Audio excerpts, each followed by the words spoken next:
السلام علیکم ورحمۃ اللہ وبرکاتہ رب اشرح لی صدری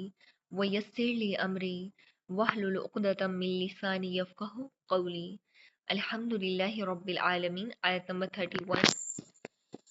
وَقُل لِّلْمُؤْمِنَاتِ يَغْضُضْنَ مِنْ أَبْصَارِهِنَّ وَيَحْفَظْنَ فُرُوجَهُنَّ وَلَا يُبْدِينَ زِينَتَهُنَّ إِلَّا مَا ظَهَرَ مِنْهَا وَلْيَضْرِبْنَ بِخُمُرِهِنَّ عَلَى جُيُوبِهِنَّ وَلَا يُبْدِينَ زِينَتَهُنَّ إِلَّا لِبُؤُولَتِهِنَّ أَوْ آبَائِهِنَّ أَوْ آبَاءِ بؤولتهن أو أبنائهن أو أبناء بؤولتهن أو إخوانهن أو بني إخوانهن أو بني أخواتهن أو نسائهن أو ما ملكت أيمانهن أو التابعين غير أولي الإربة من الرجال أو الطفل الذين لم يظهروا على عورات النساء ولا يضربن بأرجلهن ليعلم ما يخفين من زينتهن وتوبوا إلى الله جميعا أيها المؤمنون لعلكم تفلحون۔ اور آپ مومن عورتوں سے بھی کہہ دیں کہ اپنی نگاہیں نیچی رکھیں اور اپنی شرمگاہوں کی حفاظت کریں اور اپنی زینت کو ظاہر نہ کریں مگر جو اس میں سے از خود ظاہر ہو جائے، اور وہ اپنی اوڑھنیاں اپنے گریبانوں پر ڈالے رہیں اور اپنی زینت کسی کے سامنے ظاہر نہ کریں مگر اپنے شوہروں کے یا اپنے باپ دادا کے یا اپنے شوہروں کے باپ دادا کے یا اپنے بیٹوں کے یا اپنے شوہروں کے بیٹوں کے یا اپنے بھائیوں کے یا اپنے بھائیوں کے بیٹوں کے یا اپنی بہنوں کے بیٹوں کے یا اپنی عورتوں کے یا اپنے غلاموں کے یا تابع رہنے والے مردوں کے لیے جو شہوت والے نہ ہوں، یا ان بچوں کے لیے جو عورتوں کی پوشیدہ باتوں سے واقف نہ ہوں، اور وہ اپنے پاؤں زور سے زمین پر نہ مارے کہ ان کی وہ زینت جسے وہ چھپاتی ہیں معلوم ہو۔ اور اے مومنو، تم سب مل کر اللہ رب العالمین کی طرف توبہ کرو تاکہ تم فلاح پاؤ۔ اللہ تعالیٰ مومن عورتوں کو حیا، پاک دامنی، عفت اختیار کرنے کا حکم دیتے ہیں۔ سب سے پہلے نگاہیں نیچی رکھنے اور شرمگاہوں کی حفاظت کا حکم دیا، کیونکہ سارے گناہ نگاہوں سے سٹارٹ ہوتے ہیں۔ یعنی انسان اپنے آپ کو ہر ناجائز جنسی عمل سے محفوظ رکھے۔ اس میں زنا سے بچنا بھی شامل ہے، یعنی مرد اور عورت کے نکاح کے بغیر ناجائز جنسی تعلق قائم کرنا یہ حرام ہے۔ اسی طرح لواطت سے بھی بچنا ضروری ہے، یعنی مرد کا مرد کے ساتھ شہوانی مقصد سے ناجائز جنسی فعل کرنا یہ بھی حرام ہے۔ اور سحاق، اس سے بھی بچنا ضروری ہے، یعنی عورت کا عورت کے ساتھ شہوانی مقصد سے ناجائز جنسی فعل کرنا یہ بھی حرام ہے۔ پھر اللہ رب العالمین عورتوں کو اپنی زینت ظاہر نہ کرنے، اپنی اوڑھنیاں گریبانوں پر ڈالنے، اپنے جسم کی پوشیدہ زینت کی حفاظت کرنے کا حکم دیتے ہیں، اور ان محرم رشتہ داروں کو بیان فرماتے ہیں جن کے سامنے زینت ظاہر کی جا سکتی ہے۔ اس طرح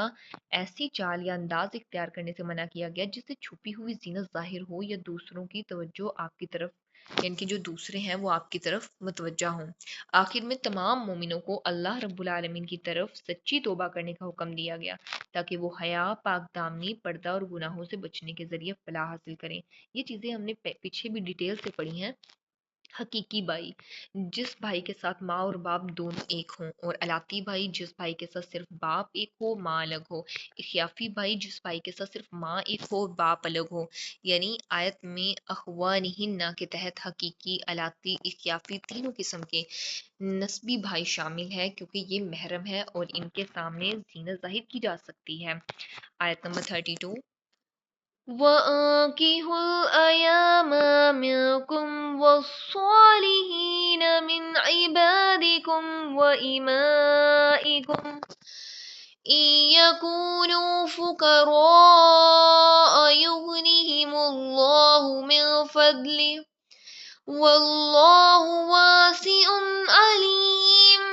اور تم میں سے جو مرد اور عورتیں بغیر نکاح کے ہیں ان کے نکاح کر دو، اور تمہارے غلاموں اور تمہاری لونڈیوں میں سے جو نیک ہیں ان کے بھی۔ اگر وہ غریب ہیں تو اللہ رب العالمین اپنے فضل سے انہیں غنی کر دے گا، اور اللہ رب العالمین بڑی وسعت والا سب کچھ جاننے والا ہے۔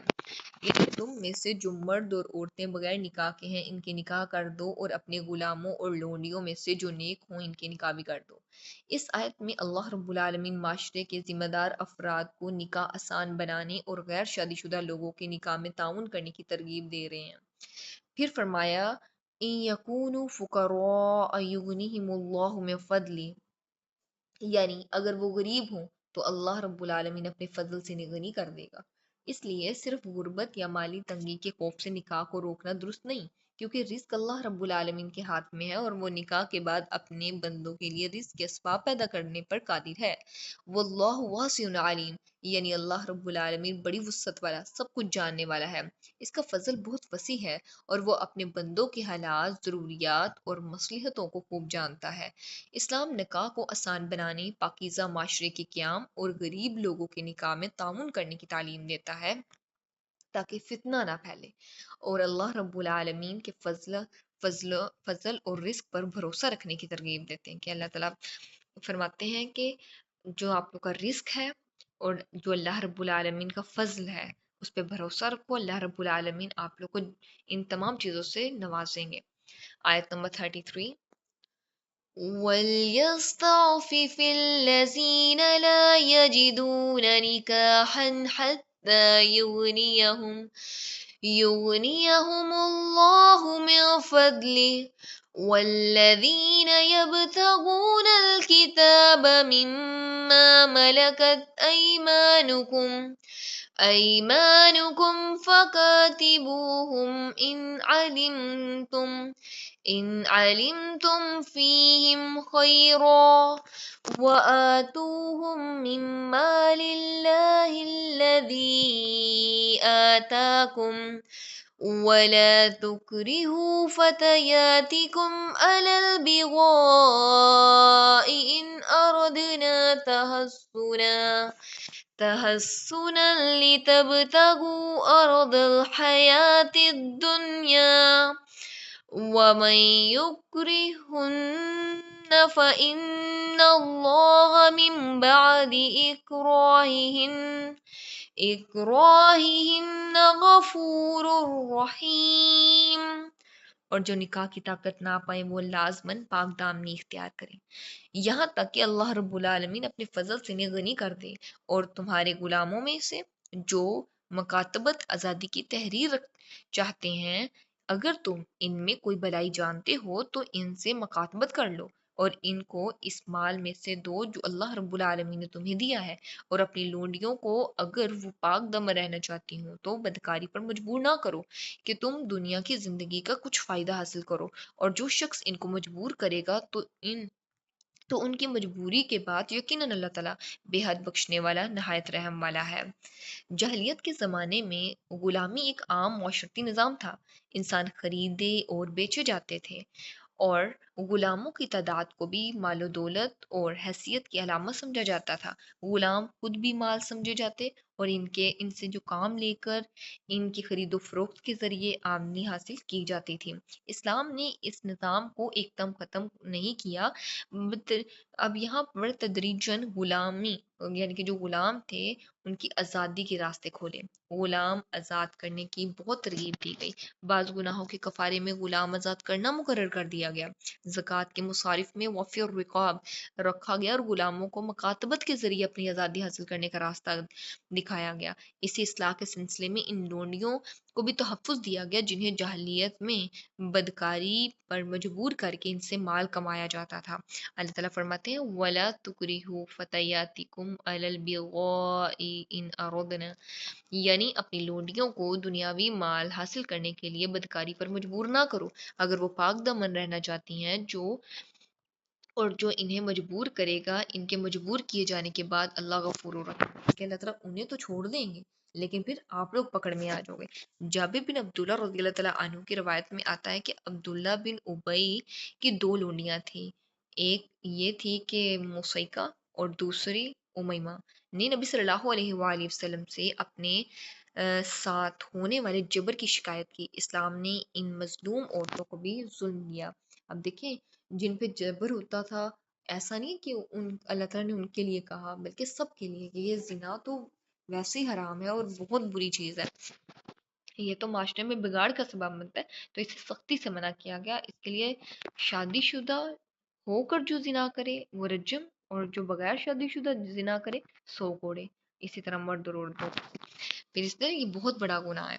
اور پھر اس طرح ہم دیکھتے ہیں کہ اسلام نے ان مظلوم عورتوں کو بھی ظلم سے نجات کا حق دیا۔ یوں اسلام نے غلاموں اور لونڈیوں کو محض مال یا کمائی کا ذریعہ سمجھنے کی بجائے ان کی عزت، آزادی، معاشرے میں باعزت زندگی کے راستے کھولے۔ پچھلی آیت اور اس کو ملا کر دیکھا جائے تو پہلے غیر شادی شدہ مرد اور عورتوں، غلاموں، لونڈیوں کے نکاح کا حکم دیا گیا، پھر بدکاری سے بچنے اور پاک دامنی اختیار کرنے کی تعلیم دی گئی۔ یعنی اسلام نے نکاح کو آسان کیا، غلامی کے خاتمے کے لیے تدریجی راستے اختیار کیے، اور حرام ذرائع سے کمائی اور جنسی استحصال کو ختم کرنے کی بنیاد رکھی۔